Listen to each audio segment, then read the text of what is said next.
And I just remember it was so painful. It was so painful. Like the pain was just, it was a hurricane inside my mind. He looks like he jumps out of planes or off a mountain. Woo! Did he hit something? Oh, bro, he hit. That's what I'm saying. It happened so quick. I couldn't tell. The very first, like, couple seconds, he hit a rock going like 170 miles an hour. Did it like rip his wingsuit up? Like, oh yeah. I mean, it shattered like almost his whole body.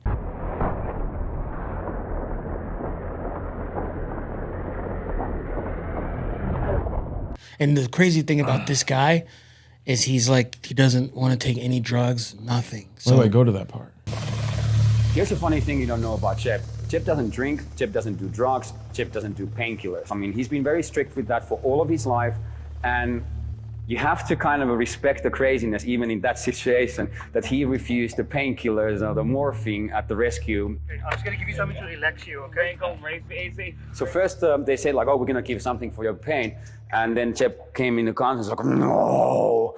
He was like the kid from The Exorcist, and I don't want any painkillers. And I was like, whoa, like you committed, dude. And then we tried to lift him off.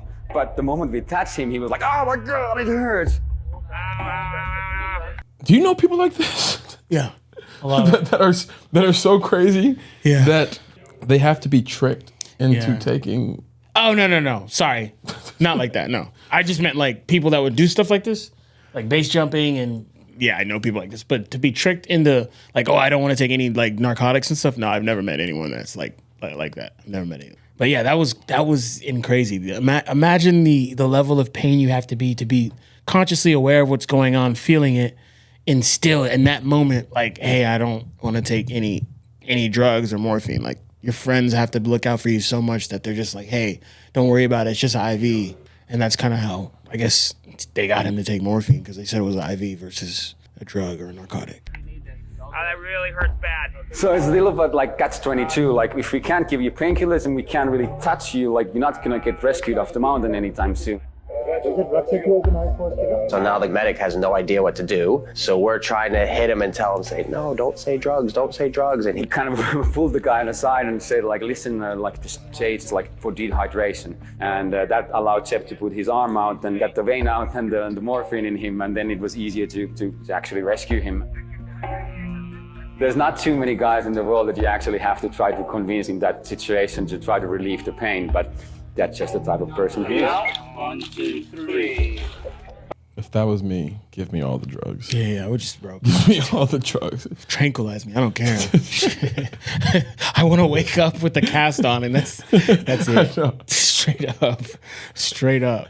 I'm 90% sure this is the jump that made him stop, and he's famous. I don't know if you ever heard of him, but he's like known. Jeb Corliss is like the wingsuit guy. Like all the movie stunts with wingsuits, like Mission Impossible, all that stuff. This is the guy they call. Gotcha. Would you do this? Wingsuit? No. I thought you said you would. I would wingsuit, but not through. Oh, like off a mountain. Yeah. You wouldn't do it off a mountain. Bro, this guy's wingsuiting like 15 foot off the ground. You know what I mean? That's the reason why I hit a rock. But yeah. Clearly wasn't 15 feet, bro. Well, yeah, but he's like going through like rock valleys and things like that. But that's So fine. what is it about people like this? Is it just the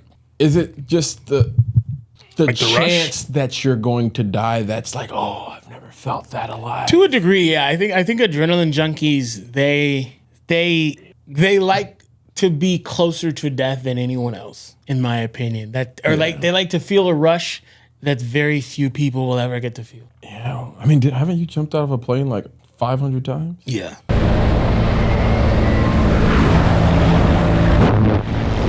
Speak to it. You love the rush, but you also like cherish living a lot more because you've done it or because you're doing it. You know what I mean? You know the risks. You know, like, hey, if I go do something safe right now, I know there's a 0% chance that I could die from jumping out of a plane, right? But there's no fun in that for some of us. There's no rush. So is that why the first time we jumped off of a 65-foot clip, you did a front flip? You got it, bro. Just jump. Godspeed.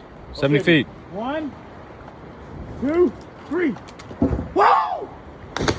Oh. No, I was just I realized that like that Cliff jumping, I don't really like cliff jumping after that. To be honest, after that, like, bro, when I felt blood in my mouth, like, it's like I'm gonna play the video, bro. I felt blood in my mouth. I was like, no. That would be a good video. That would be a good. So y'all have context. This is the video. It honestly felt like, am I bleeding? No. No. It feels like I'm bleeding. Get up here. You face planted? You belly flop. That shit hurt, bro. I'm not gonna lie. My jaw, like, you know? Yeah. You jumped off too, wait, didn't no, you? But yeah, I jumped off. But to describe this shit, we've both jumped off of waterfalls in the past. Like in Belize, I think that was the highest. That was fun. Yeah. The highest one I've jumped off of, and I don't know how. You don't remember how tall it was? 40 feet, maybe. Yeah, it was like 40 feet. Because if that was 60 65. feet, It was 65. So normally, when I'm like jumping off of shit, like I'll test it, I'll jump, and then I'm like, you know what? I'm pretty good at backflips. I'll try to backflip off things. When I saw how far that was, Hey, ready? Hey, look alive, baby. there wasn't a chance that I'm backflipping off of that. yeah. So I'm so glad y'all did. There's no like I can't even comprehend how you're like, all right, 1, 2, 3 front flip. I'm so glad you didn't, bro, because I'm telling you right now, like, after I did that jump, I realized, like, man, if I had landed just a little bit more, like, my eye sockets, like, literally, it would just be bruised, bro. My eye sockets would be bruised. That's how hard I hit the water. Yeah, but you're also normally the guy who just doesn't follow the rules too. Like Yeah, I like to your push first the envelope. experience scuba diving. Yeah, I like to push the envelope. Shut up, bro. You're supposed. What is it? You go a certain amount of feet down. You gotta do safety stops on the way up. Yeah. You know that wasn't my fault. You can't fly in a plane. You remember you remember our instructor, bro, didn't. It was like his second day, and he didn't do that safety stop, bro. I attribute it to that. Even though you were okay, like, I swear he didn't do it. He didn't do safety. Thor did not do safety stops with us. Yeah, you also were like, bro, you actually read the instruction book. Like, yeah, man. When you're learning all of that, they tell you so many ways you can die. We did that like we did that instructor course, like, or we did that.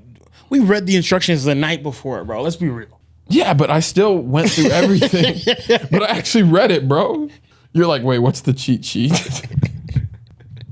Either way, I just know, like, okay, there's so many different ways that you can die as a scuba diver. I feel you on that. I should have been more. One of the worst ways you could die is freaking suffocating underwater. So I'm like, yeah, I don't want to die like that. So yeah. Well, anything else on this? Let's find some other videos. Would y'all do this? Let us know in the comments. Peace.